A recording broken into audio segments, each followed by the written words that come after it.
अध्यक्ष जी, मैं कल एक पॉडकास्ट कर रही थी जहां मेरी जो होस्ट थी, जो इंटरव्यूअर थी, वो भी एक महिला थी। तो उन्होंने मुझसे कहा कि महिला आरक्षण बिल आ रहा है तो विपक्ष ये कह रहा है, वो कह रहा है। तो मैंने उन्हें एक सवाल पूछा। मैंने कहा, आप अपने दिल पर हाथ रख के कहिए, in the history of mankind, in the history of womankind, in the history of the world, क्या कभी भी महिलाओं को ये प्रिविलेज मिला है? क्या कभी भी महिलाओं के लिए ऐसा स्वर्णिम काल, जिसे अमृत काल कहा जाता है? मैंने कहा, आप दिल पे हाथ रख के बताइए कि isn't it the best time to be a woman? और वो मुस्कुरा के, almost she giggled and laughed. She said, yes, this is the best time to be a woman. और आज विपक्ष वाले हो चाहे पक्ष वाले हो, सबसे पहले तो मैं सारी मातृशक्ति को तहे दिल से बधाई देती हूँ कि हम इतिहास का हिस्सा बने हैं। जो आज तक महिलाओं की एक इमेज रही है, सब महिलाओं ने बात रखी अपनी। चाहे हम लोग आज भी हर दिन पेपर में पढ़ते हैं, बेटियों को जहर देके मार दिया गया, चाहे हम हर एक महिला के दिल में एक दर्द है अध्यक्ष महोदय। और आज प्रधानमंत्री जी नरेंद्र मोदी जी के नेतृत्व में जो एनडीए की सरकार ने किया है, मुझे हमारी एक बहुत ही चर्चित फिल्म है, फिल्म इंडस्ट्री की, दिलवाले दुल्हनिया ले जाएंगे, उसमें एक डायलॉग है कि जा सिमरन तू जी ले अपनी जिंदगी। तो आज हमारी सरकार ने इस भारतवर्ष की बेटियों को कहा है, महिलाओं को कहा है, सारे पिंजरे टूट गए हैं, सारी दीवारें टूट गई है, जाओ बेटियों तुम जी लो अपनी जिंदगी। हम महिलाओं के लिए ये बहुत बड़ी बात है। मैं सारी महिलाओं को, यहाँ बैठी हुई सारी मेरी बहनों को बहुत बहुत बधाई देती हूँ। अध्यक्ष महोदय, भारत की बेटी वैदिक काल में जब दृष्टा बनी, दर्शनी बनी, विदुषी बनी, तो वो गार्गी और मैत्री बनी। मध्यकाल में जब वो लड़ी, उसने नेतृत्व किया, वो रानी लक्ष्मीबाई बनी, वो अबक्का बनी। अध्यात्म में जब भारत की बेटी ने परचम उठाया, परचम पाया, तो वो मीराबाई बनी, अक्का महादेवी बनी।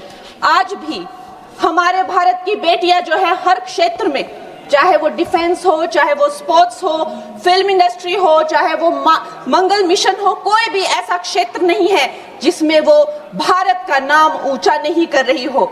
लेकिन ये जो राजनीति का एक क्षेत्र है, वही एकमात्र ऐसा क्षेत्र है अध्यक्ष महोदय जी, जहां पर हमारा देश पूरे विश्व के साथ कदम से कदम मिलाकर नहीं चल पा रहा है। मैं हिमाचल प्रदेश का उदाहरण देती हूँ। हमारे पास 68 एमएलएज हैं, लेकिन सिर्फ एक महिला एमएलए है, सिर्फ एक। लेकिन बाकी देश भी इसी तरह की जो है, चाहे 8%, 9% का विमेन इंक्लूजन, अरे मेरे को प्लीज वुमेन्स बिल पे बोलने दीजिए ना। तो अभी पूरे देश की जो असेंबली का है, यही रेट चल रहा है। और ये जो दर है, इसकी जो औसताना दर है, वो 9% to 8% है।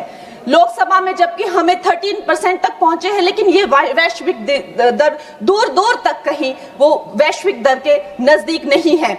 लेकिन आज जब ये महान उत्सव हमारी जिंदगियों में आया है, तो प्रधानमंत्री जी का एक शब्द मुझे याद आता है कि पेट में चूहे दौड़ना। कांग्रेस के पेट में जब भी कुछ अच्छा होने लगता है तो चूहे इनके दौड़ने लगते हैं, और वैसे ही चूहे दौड़ने शुरू हो गए हैं। अभी प्रियंका गांधी जी कह रही है कि संविधान ही बदल देंगे, यहाँ पे जो है डेमोक्रेसी ही खत्म कर देंगे, कुछ भी करने को जाते हैं तो डेमोक्रेसी खत्म कर देंगे। आप थोड़ा भी अगर कॉमन सेंस यूज करें कि जो लोकप्रिय नेता है, जो डेमोक्रेटिकली इलेक्टेड नेता है प्रधानमंत्री जी, जिन्हें डेमोक्रेसी ने उनकी पार्टी को लाया है, वो उस डेमोक्रेसी को क्यों खत्म करेंगे? वो थोड़ा ना कोई इंदिरा गांधी जी की तरह उनसे कोई कुर्सी ले रहा है तो उनको कुर्सी पे हक जमा के रखना है, तो वो डेमोक्रेसी खत्म करनी ही पड़ेगी। ऐसी तो कोई स्थिति है ही नहीं। तो जैसे प्रधानमंत्री जी ने कहा कि अगर किसी के लिए डेमोक्रेसी वर्क करती है तो वो मेरे लिए ही सबसे ज्यादा वर्क करती है, तो इतना तो कॉमन सेंस होना चाहिए। जब देखो लोगों को बहलाना फुसलाना, जब देखो जो है वो झूठी बातें चलाना। और अब एक नई बात सीखी है, डिलिमिटेशन जो है, चलो वुमेन्स बिल उनमें हिम्मत नहीं है बोलने की, डिलिमिटेशन में लफड़ा है, इसको हम लोग नहीं आने देंगे। अरे प्रियंका गांधी जी, जब लास्ट टाइम डिलिमिटेशन तो कोई बीजेपी का तो कोई प्रोसीजर है नहीं, एक ये संवैधानिक ये एक प्रोसीजर है, हर 11-11 साल में होता था, 51 में हुआ, 61 में हुआ, 71 में हुआ। 71 में जब हुई डिलिमिटेशन तो 61 करोड़ जो है वो भारतीय थे। उस टाइम पे जो 543 जो लगभग सीटें थी, आज भारतीयों की संख्या 140 हो गई है। क्या उनका समीकरण है? क्या उसमें से SC ST उनको उनका हक नहीं मिलेगा?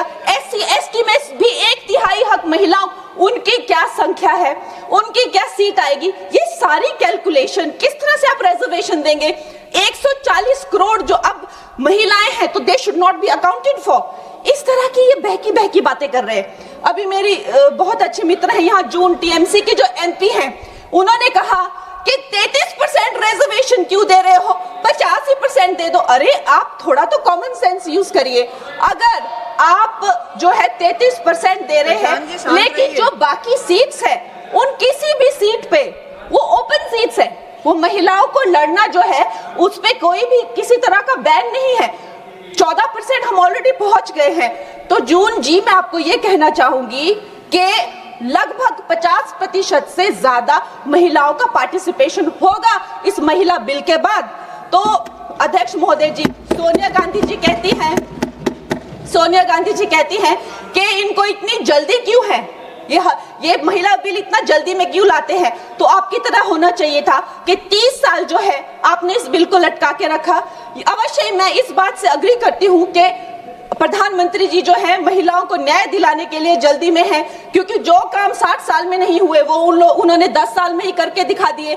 चाहे वो करोड़ों मकान पक्के किए हो, चाहे वो गैस सिलेंडर दिए हो, चाहे वो महिला को डिफेंस में लाना हो, चाहे वो गर्भवती महिलाओं को 12 वीक से लेकर 26 वीक की हॉलीडे हो, न जाने कितनी योजना, लखपति दीदी, ड्रोन दीदी, सेल्फ हेल्प ग्रुप्स, अगर मैं बोलने लगूं तो यहाँ बहुत वक्त चला जाए। लेकिन एक बात पक्की है कि वो एक जल्दी में है, महिलाओं को न्याय दिलाने की जल्दी। और ये जल्दी अब की नहीं है, ये जल्दी जब से वो हेड ऑफ गवर्नेंस बने हैं तब से है। गुजरात में भी बाकी स्टेट्स की तरह गुजरात जब वो चीफ मिनिस्टर बने तो एक फीमेल फिटिसाइड का जो एक प्रैक्टिस थी उसकी चपेट में था। उस टाइम उन्होंने, देखिए रूल हर जगह होते हैं, लेकिन एक लीडर की संवेदनशीलता देखिए, वहां पे उन्होंने एक जन को नुक्कड़ नाटक करने के लिए, जहां पे एक भ्रूण जो है वो माता से बात करता है कि माँ मैं जीना चाहती हूँ, कि माँ मैं आपकी तरह बनना चाहती हूँ, मैं भी कुछ अच्छा करूंगी, उससे करके लोगों में जो संवेदनशीलता आई, जो आत्मीयता आई, जो एक गर्ल चाइल्ड के लिए उनके मन में एक भाव उठा,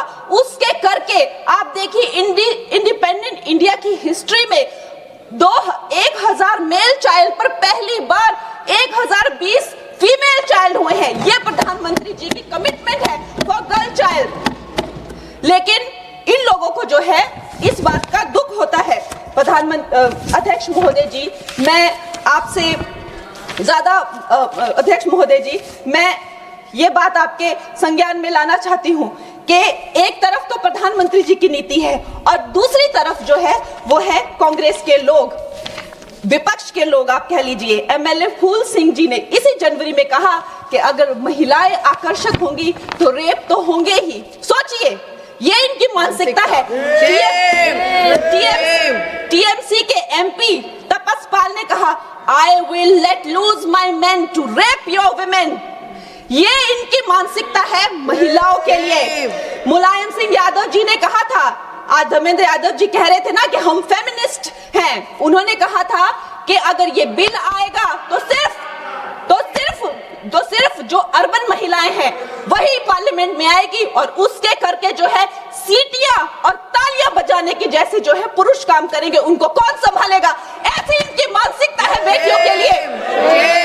अध्यक्ष महोदय जी, जब मुझे टिकट 2024 में जब मुझे टिकट मिला था तो मेरा एक फोटो लगाकर उसके नीचे कांग्रेस के प्रवक्ता ने लिखा था कि मंडी में क्या भाव चल रहा है। इन्होंने अध्यक्ष महोदय जी, मैं एक कलाकार हूँ। मैंने रानी लक्ष्मीबाई जैसे स्वतंत्रता सेनानी से लेकर गैंगस्टर में एक भटकी हुई युवती से लेकर फैशन के ड्रग एडिक्ट से लेकर मैंने हर तरह का किरदार निभाया। रजो में एक सेक्स वर्कर से लेकर मैंने तलाईवी में एक लीडर की तरह हर किरदार निभाया।